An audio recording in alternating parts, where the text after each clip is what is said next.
I would like to congratulate Georgia on its successful presidency of the Committee of Ministers of the Council of Europe.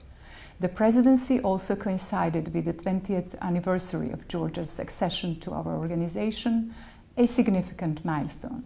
In the past 6 months, the Georgian presidency organized a wide range of events in important areas, from civil participation in decision-making to child-friendly justice, education and youth. The Conference on Human Rights and Environmental Protection was certainly a highlight, as it prepared the ground for future debates on decisions in this increasingly important area. The COVID-19 pandemic was and continues to present a major challenge for us all.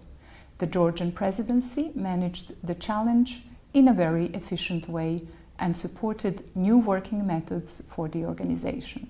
The meetings of the Committee of Ministers took place by video conference and helped to ensure our business continuity. Gmadlobt. 20 years ago, Georgia became a full member of the Council of Europe, defending together with us human rights, rule of law and democracy. Georgia has presided for 6 months over the Council of Europe now, and they did a great job. In COVID times, the management of the Committee of Ministers is not easy, but well done. Also the trilogue, the being together of the Parliamentary Assembly with the Secretary General and the Committee of Ministers, has been managed in a very good way. But the real legacy is the fact that you were able to connect environment to human rights. It will be carried over into the Greek presidency and into the German one. So this is really a very important issue that you were able to put on the table and keep on the table. So Mr. Minister, Mr. Ambassador, my good friends David and Irakli, good job and thank you on behalf of the Parliamentary Assembly. I would like to warmly thank Georgia for its presidency of the Committee of Ministers.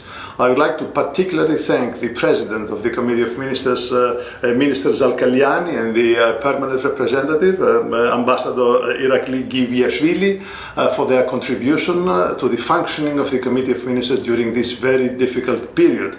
For us at the European Court of Human Rights, the Committee of Ministers is the guarantor of the credibility and the viability of the Convention system. It's a very important organ.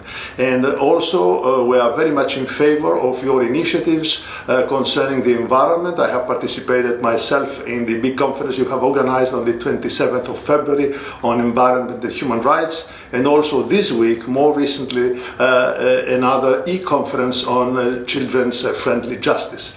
These are very important themes, very important initiatives, and I would like to congratulate you on this. You have done as much as you could under those extremely difficult circumstances. Thank you to Georgia. It's a great pleasure for me to address you today when you are finishing your term as President of the Council of Europe. It has been a great pleasure for me as President of the Congress in Council of Europe to work together with you during your chairmanship. I understand fully how difficult it has been for you to work under the circumstances with the COVID-19 virus and all the problems we have seen during this crisis.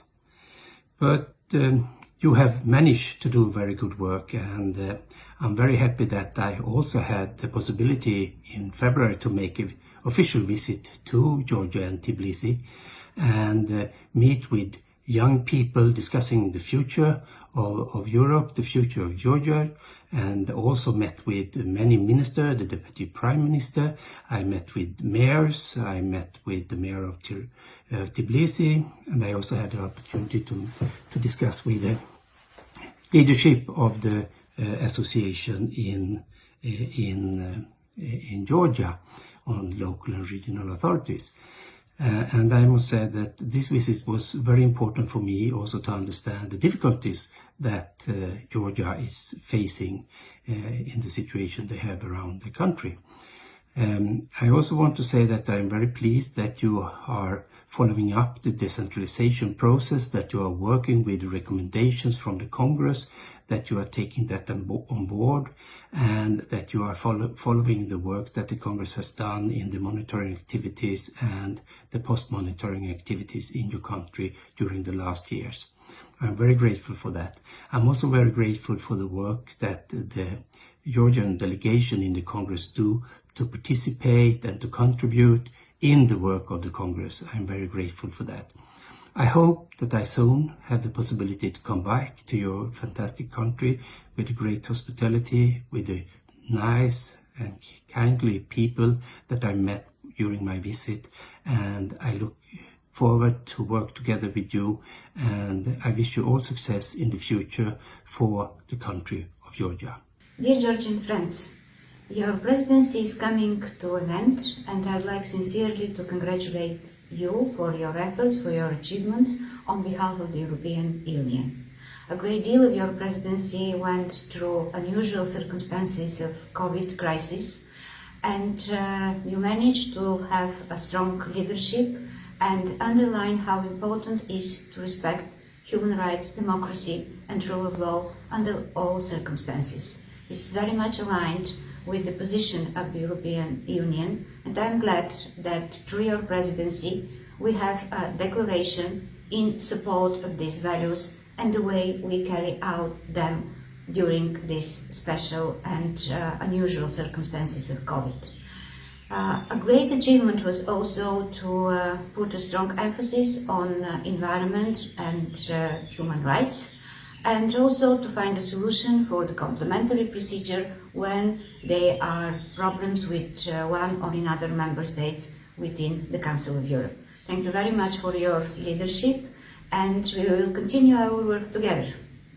I'd like to congratulate the Georgian authorities and Foreign Minister David Zalkalyani for the successful completion of Georgia's first presidency of the Committee of Ministers of the Council of Europe. In spite of the crisis, the Georgian presidency has worked hard to explore new areas of interest, such as the link between human rights and environmental protection, or to deepen other topics of key importance for the situation of democracy in Europe. Domestic developments, as it was the adoption of the fourth wave of judicial reforms, were also important landmarks in this period. All in all, the whole Georgian society deserves our congratulations and should continue to promote human rights, democracy and rule of law at home and in Europe.